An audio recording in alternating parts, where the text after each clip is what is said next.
고물가로 어려운 연금생활자, 밤에는 손전등을. 일본 방송. 코로나19와 러시아 우크라이나 간 전쟁이 가져온 물가 급등은 서민들의 삶을 힘들게 합니다.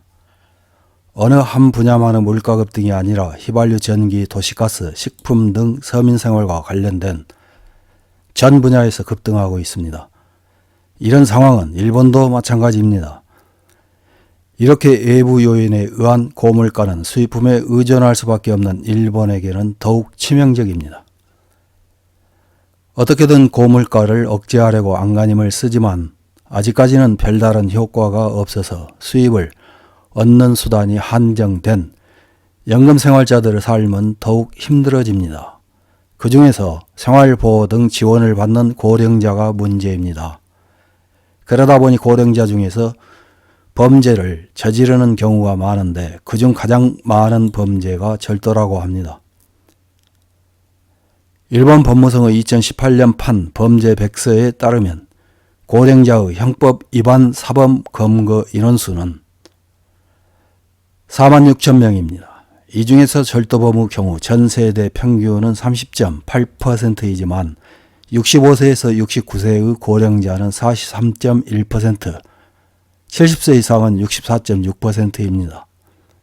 특히 여성 비율이 높아 65세에서 69세는 형법 위반 사범 검거 인원수 69.5%, 70세 이상은 82.5%입니다.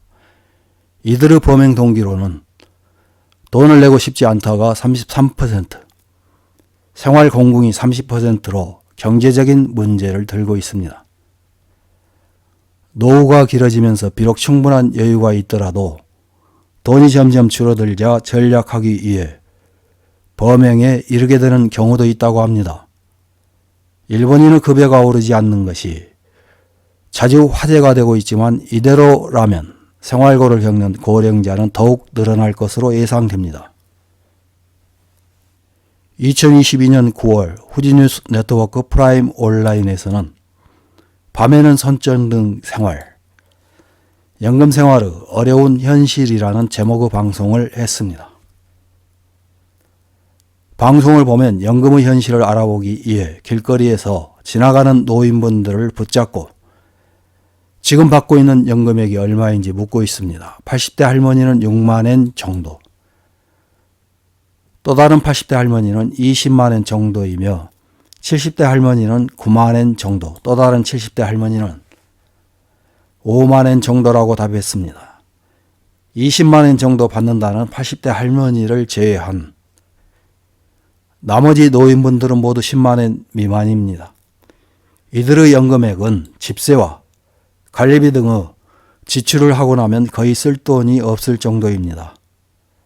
방송에서는 임대로 사는 73세 할머니의 집을 보여주는데 전혀 전기를 사용하지 않고 생활하는 모습입니다. 싱크대 주변은 평상시 요리를 하지 않는 듯이 깨끗하며 전기 차단기는 내려가 있습니다. 이 할머니는 조금이라도 나가는 돈을 줄이기 위해 전기와 가스는 최근 1년간 전혀 사용하지 않았다고 합니다. 한밤중에 움직일 때는 손전등을 사용하고 있습니다. 할머니는 한 달에 연금 약 3만 5천 엔과 생활보호비 약 3만 4천 엔을 받고 있고 집세는 구청에서 보조해 주지만 어려운 생활을 하고 있습니다. 지금 가지고 있는 돈을 확인하자 지갑 속에 있는 6천 엔 뿐이라고 합니다. 식사는 주먹밥 한 개로 때우며 입고 있는 옷은 리사이클로 산 옷 300엔짜리입니다.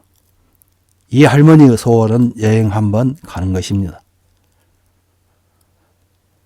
연금생활자의 힘든 생활과 관련된 기사에 달린 일본 네티즌들의 댓글 몇 개를 확인해보고 마치겠습니다. 첫 번째 댓글입니다. 이런 상태에서 집권 여당은 소비세 감세도 하지 않고 연금 재원인 사회보장비를 삭감하고 있다. 그러나 이런 정권을 지지하고 있는 것도 대부분의 노인들이기 때문에 견딜 수밖에 없다. 다음 댓글입니다. 나라의 제도가 이상하다. 후생연금은 차치하고 국민연금을 40년간 꼬박꼬박 납부해도 경우에 따라서는 생활보호 지급액보다 적다는 것은 아무리 생각해도 이상하다. 다음 댓글입니다. 정말 일본 사회는 가혹한 환경이라고 생각된다. 약자에게는 매우 엄격하고 일부 특권 계급만이 윤택한 사회다. 그런 사회로 만든 것은 말할 것도 없이 정치인이며 정치에 무관심한 국민이다. 선거 투표율이 50% 정도라는 것은 문제다. 다음 댓글입니다. 안전망이 작동하지 않는다고는 생각합니다만 이 고물가는 어떤 의미에서 정부 책임입니다. 그렇지만 지금 연금을 수급하고 있는 분들은 그 정권을 지지해온 사람들입니다.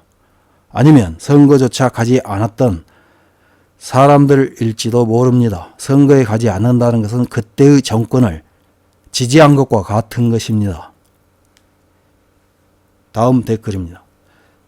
연금생활제가 공공한 가운데 공무원은 임금 인상, 민간 기업에도 임금 인상을 요구하지만 연금은 감액하는 정부, 생활할 수 없는 사람에게 힘들면 세상에서 퇴장하라는 것과 같다.